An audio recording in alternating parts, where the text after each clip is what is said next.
Ẹ̀yin èèyàn wa, a kú dédé àsìkò yìí jàre ẹ̀yin èèyàn mi pàtàkì.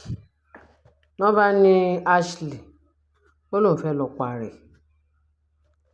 Wọ́n ló ti lọ fọ́ pokùnso. Wọ́n níbi tó ti fẹ́ pokùnso ni àwọn tiẹ̀, àwọn oníranù bíi tiẹ̀, àwọn lọ́tọ̀ bíi tiẹ̀, àwọn tó ń tì sínú kànga tó fẹ́ ti pa. Ìgídẹ ìyẹ̀fun tó bá ti pa báyìí, wọ́n ti kúrùkẹ̀rẹ̀ tó bá ti yọ ṣọ́ọ̀kù lẹ́yìn ẹ̀ báyìí, ó di ibikíbi tó máa já sí, tó bá máa kú kó kú dànù.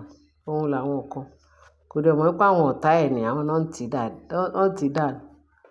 Wọ́n ní kí kábíyèsí, ó ló sọ pé kí kábíyèsí ó ṣe lọ, kò ṣe announce ọmọ òun ní ọlọ́jọ́ festival. Wọ́n ló ìta gbangba nínú program àbí nínú event yẹn ní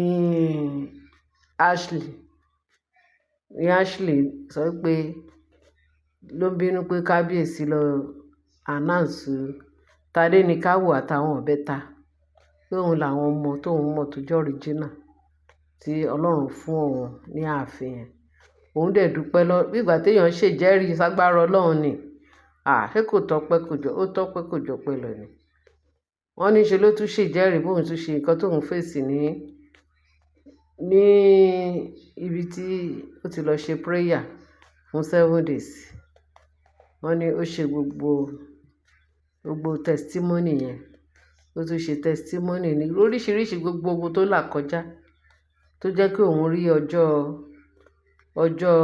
ọlọ́jọ́ yẹn láyé àtàlàáfíà, òun àtàwọn ọmọ òun. Páwọn tí kábíyèsí, àwọn ọmọ Naomi nìkan ni ó announce pé àwọn ọmọ tí Ọlọ́run fi fún òun tó ṣe kínní tó jẹ́ àwọn àjẹmọ́nú òun. Pé ṣùgbọ́n àwọn tó kù pé òun ò mọ̀ wọ́n nítorí pé kán ṣe paternity wọn ò ṣe. Kán wá síwájú Ifá, kán wá declare bí òun ló lọ́mọ àbí òun kọ́ ló lọ́mọ. Wọn ò wá síwájú Ifá kí Ifá declare àwọn ọmọ ẹ̀ pé òun lòun ní, pé wọ́n ń gbọ́mọ sá.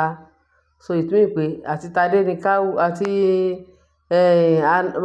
kíní kan Adémákinwá àbí kí náà ló ń jẹ́, àti àwọn ọmọ ìyá ìbejì àtọwọ́dá pé ìyẹn pé kì í ṣe ọmọ tòun.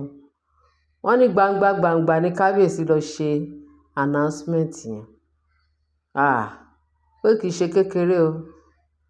Wọ́n ní àwọn èèyàn wá ní pé tẹ bá rí bí gbogbo ayé ṣe ń kùn nínú ibẹ̀ yẹn pé so pẹ̀lú gbogbo fílégé tí Ashley ń ṣe káàkiri tó ń ṣe bíi pé bóyá òun lòun ọmọ lọmọ kábíyèsí, àṣé fake ni.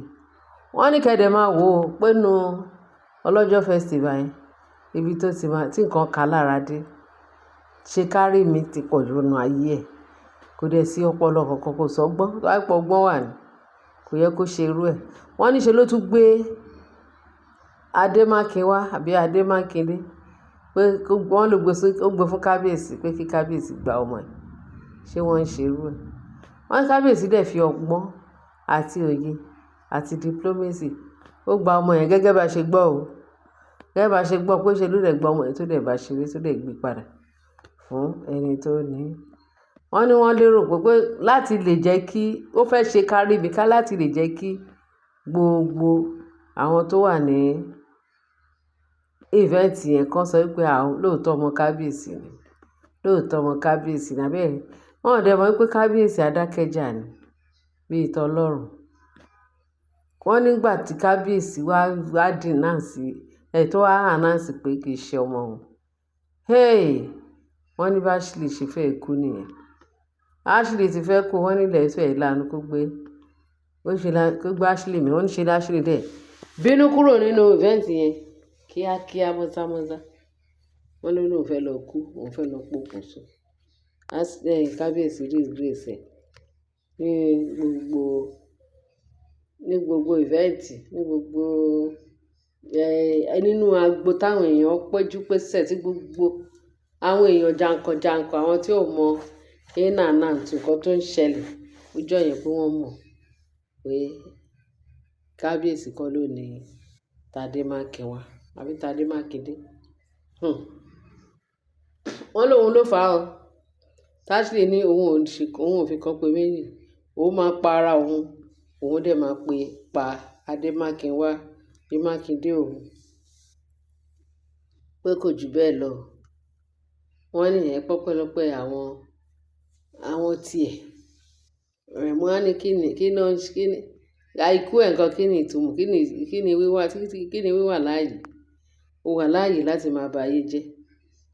Ó wà láàyè láti sọ wípé iṣẹ́ Ọlọ́run kò fẹ́ bàjẹ́. Ṣé Ọlọ́run máa nífẹ̀ẹ́ sí irú èèyàn bẹ́ẹ̀?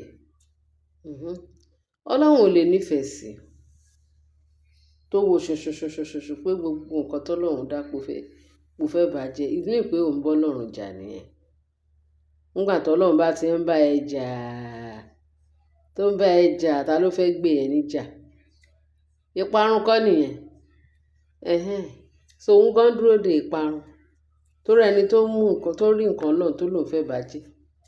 Torí Bíbélì sọ fún wa ó jẹ́ ká mọ̀ nípa nǹkan tí ó sọ wípé gbogbo nǹkan tí Ọlọ́run dá pé dáradára ni.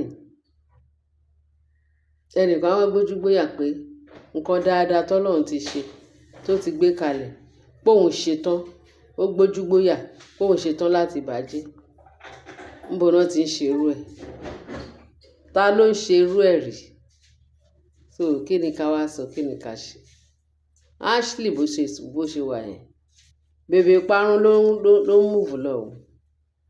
Ó ń múùfù lọ sí bèbè ìparun. Asọ̀sọ̀sọ̀sọ̀ awíwíwíwí.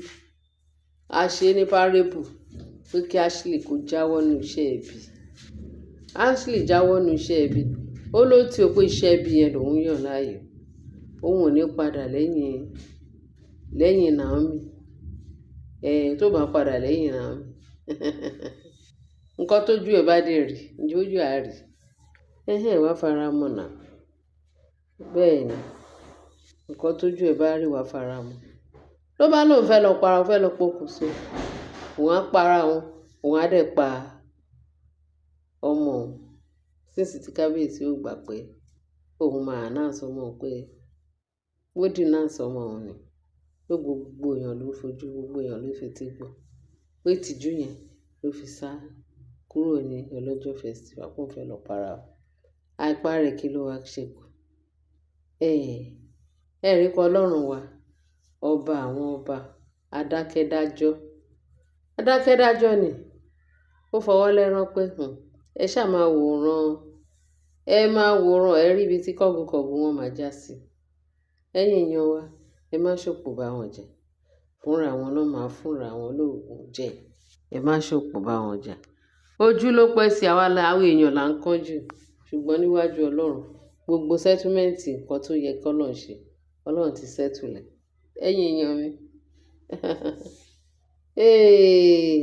Ẹ ṣe gan ni wọ́n ní mò ń bọ̀ wá Ọlọ́run. Ó yá. Bàtí tó bá dé báyìí, ẹ̀rù á ba. Wọ́n ní Ọlọ́run wa. Ògbéni níjà kẹ́rù bo níjà. Bẹ́ẹ̀ ni o. Ẹ̀yin èèyàn mi. Wo kò ń dùn kó pọ̀ ṣókí lọ bí ẹ bá mi share, ẹ bá mi like, ẹ bá mi subscribe. Ẹ fi sí subscribe, ẹ bá fi tó kù sí comment section nítorí pé bó ṣe ń lọ náà máa wọ́n sí yín létí. Bó ṣe ń lọ a máa gbé sí yín létí. Bó ṣe wà nìyẹn. Lórúkọ Jésù tí ayọ̀ lẹ́fìn máa gbọ́ wa. Alámàwọ̀ ẹ̀yin ló máa lámàbá o. Kábọ̀ náà kó dájú lórí yín o. Bẹ́ẹ̀ ni tí tẹ fi ń gbọ́ wa ò ní dí o. Ọwọ́ tẹ fi ń bá wa subscribe, tẹ fi ń tẹ̀ka. Ọwọ́ yẹn rere lẹ máa fi máa gbé ṣe títí ayé. Àìnípẹ̀kun àmín. Ẹ ṣé gan. Ẹ ṣé tẹ́tí sí wa. Bye.